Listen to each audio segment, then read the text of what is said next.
Hello students, we continued with chapter 8, part 7, exercise 8.4. I hope you are able to prove the identities in the previous questions. So now I am taking fifth question, fifth part. Cos A minus sin A plus 1 divided by cos A plus sin A minus 1 is equal to cosecant A plus cot A. So this is some different question. Now left hand side to bring equal to the right hand side, that is cosecant and cot. So it means if I divide by sine, numerator and denominator, it will be in the form of cosecant and cot. So first step for this question, dividing numerator and denominator by sine A, so that it is in the form of cosecant and cot. So cos A by sin A, each term will be divided, minus sin A by sin A plus 1 by sin A. Cos A by sin A plus sin A by sin A minus 1 by sin A. Now cos by sin is cot A, sin by sin 1 and 1 by sin is cosecant. So cot A minus 1 plus cosecant A, cot A plus 1 minus cosecant. If it was to be changed into secant and tangent, then it was to be divided by cos. Now cot A plus cosecant A minus 1 divided by cot A minus cosecant A plus 1. So one important step for this question, in the numerator, this 1 will be replaced by the identity cosecant square A minus cot square A. 1 to be replaced by the identity only in the numerator. So it is cot A plus cosecant A minus cosecant square A minus cot square A. Denominator no change. So cosecant square A minus cot square A will be factorized. Cosecant A plus cot A into cosecant A minus cot A. Now no change in denominator. So this is two terms in the numerator from where cot A plus cosecant A is common. What is left? 1 minus cosecant A minus cot A. Denominator as it is. Cot A plus cosecant A, 1 minus cosecant A plus cot A. When we open the bracket, sign will be changed because there is minus sign, and cot A minus cosecant A plus 1. So these two terms are quite same. They will be cancelled, and what is left? Cosecant A plus cot A, that is same as right hand side. Sixth part, under root 1 plus sin A divided by 1 minus sin A is equal to secant A plus tangent A. So left hand side, it is in the root part, so it will be rationalized. Multiply numerator and denominator by 1 plus sin A. Numerator is now 1 plus sin A whole square. Denominator 1 minus sin square A. 1 plus sin A whole square divided by cos square A. So 1 plus sin A by cos A whole square. Root will be cancelled. It is now 1 plus sin A by cos A. Do it separate. 1 by cos A plus sin A by cos A. 1 by cos A secant A plus tangent A, and this is same as right hand side. So 8th part now, sin A plus cosecant A whole square plus cos A plus secant A whole square is equal to 7 plus tangent square A plus cot square A.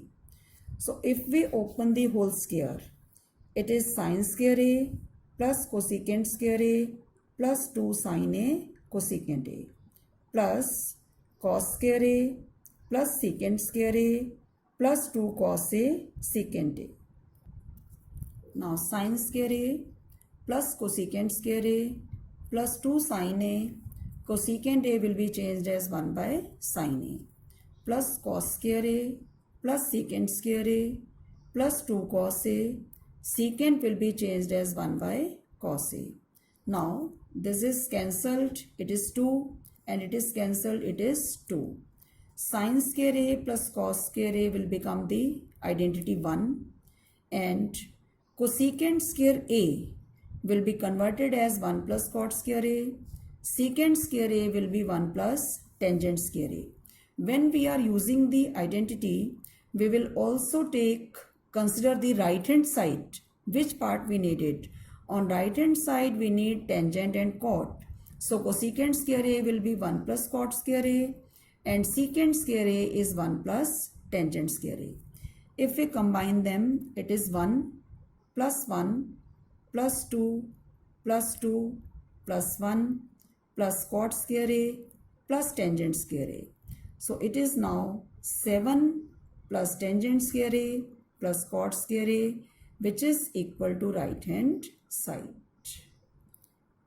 Part cosecant A minus sin A into secant A minus cos A is equal to 1 by tangent A plus cot A. I am starting with left hand side. Cosecant A is 1 by sin and secant is 1 by cos. 1 minus sin square A by sin A after LCM. 1 minus cos square A by cos A. 1 minus sin square A is cos square A. 1 minus cos square A is sin square A. So after cancellation, it is cos A sin A. Now we also solve right hand side of this question, because from simplification of left hand side we are not getting the answer. Right hand side is 1 by tangent A plus cot A. Tangent will be changed as sin by cos and cot as cos by sin. Taking the LCM of the denominator, sin square A plus cos square A by cos A sin A. 1 into cos A sin A dividing by 1, that is cos A sin A. So now we get left hand side is equal to right hand side. So I hope you are able to understand, and please do practice of more questions. In your homework, revise formulae up to exercise 8.4 and complete exercise 8.4 and do examples. Thank you. Hello students, we continue with chapter 9, part 5. I hope you are able to understand the questions of exercise 9.1, and in this video we will discuss some extra questions. So I am taking question number 1. The angle of elevation of a jet fighter or a jet plane from a point A on the ground is 60 degree. After a flight of 15 seconds, the angle of elevation changes to 30 degree. If the plane is flying at a speed of 720 km per hour, find the constant height at which jet is flying. This question is somehow as the previous question of balloon in the NCERT question. So here time is in second and speed is in kilometer per hour. So first of all we will change the speed as meter per second. So 720 km per hour will be changed as 720 into 1000 meter divided by 60 into 60 seconds or 200 meter per second. This is the speed. So speed is 200 meter per second and time is 15 second and distance is speed into time, that is 200 into 15, 3000 meter. Now look at the figure. Initially the plane is at B at a constant height h, making an angle of elevation 60 and at a distance of x. After some time it is at C at constant height h, making an angle of elevation 30 degree and distance moved, that is BC or DE, that was 3000 meter.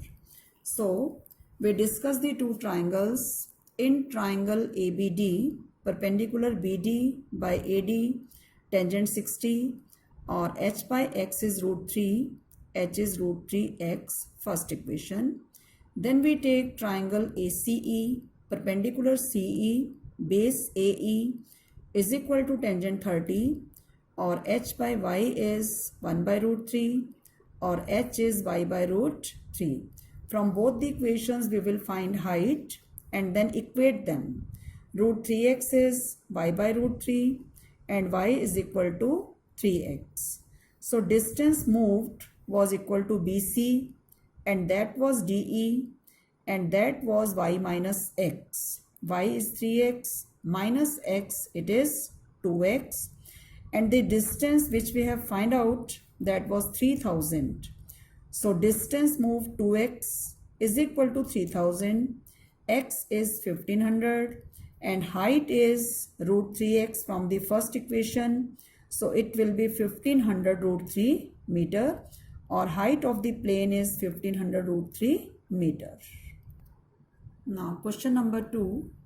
The angle of elevation of a cloud from a point 200 meter above a lake is 30 degree and angle of depression of the reflection of the cloud in the lake is 60 degree.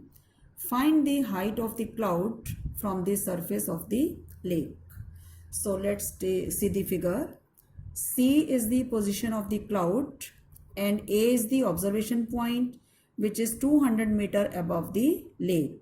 So from A, angle of elevation CAB is 30 degree and this height is 200, and height of cloud from the ground level is H, that is CQ, and CQ, reflection of C is C dash in the cloud, and CQ will be equal to QC dash. Height of the object above the water level will be same as the height of its reflection in the water. So CQ and QC dash both are equal, that is H. And angle of depression with the reflection is 60 degree. So we will take AB and PQ are the bases and both are same, and this height is 200. Now we take first right triangle ABC. BC by AB is tangent 30 or H minus 200 because BQ is 200 and CQ is H. So BC is H minus 200 by AB. It's 1 by root 3, or AB is root 3 into H minus 200. Now for second right triangle ABC dash. BC dash by AB, it's tangent 60, and BC dash is H plus 200 divided by AB. Tangent 60 is root 3. AB is H plus 200 by root 3. From both the equations, value of AB will be equated. Root 3 into H minus 200 is equal to H plus 200 by root 3. Now when we simplify it, root 3 into root 3 into H minus 200 is equal to H plus 200, or after simplification 2H is 800 and H is 400, or height of cloud from the surface of the lake is 400 meters. Next question 3. A pole of height 5 meter is fixed on the top of a tower. Pole of height 5 meter fixed on the top of a tower. The angle of elevation of the top of the pole as observed from a point A on the ground is 60 and angle of depression of the point A from the top of the tower is 45. Find the height of the tower. So let's look the figure. Here we have a pole PT of height 5 meter fixed on the top of a tower and height of tower is H. In this figure, QT is tower and TP is pole. P is the top of pole and T is the top of tower. And A is the observation point. From the point A, angle of elevation of the top of pole is 60. And from this T, top of the tower, angle of depression of point A, that is XTA, is 45 and its alternate angle will be TAQ, and we want to find the height of the tower. Again, this is a tower of height H, height of pole is 5, A is observation point, From point A, angle of elevation with the top of the pole is 60, and from the point T, that is top of tower, angle of depression of point A is 45, and h height of tower to be find out. So first we take right triangle APQ.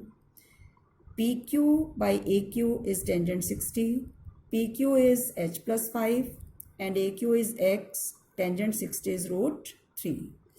And second time in right triangle ATQ, TQ perpendicular, AQ base is equal to tangent 45, h by x is 1 or h is equal to x. This is equation 1, this is 2. From these two equations, h plus 5 is root 3x and x and h are equal. So h terms on one side, 5 is equal to root 3h minus h common, root 3 minus 1 is equal to 5, or h is 5 by root 3 minus 1. If denominator is irrational, we will rationalize that multiplying by root 3 plus 1 numerator and denominator. It will be 5 into root 3 plus 1 divided by 2. So I hope you are able to understand this question. In your homework, you will revise them and do some more questions based on chapter 9. Thank you.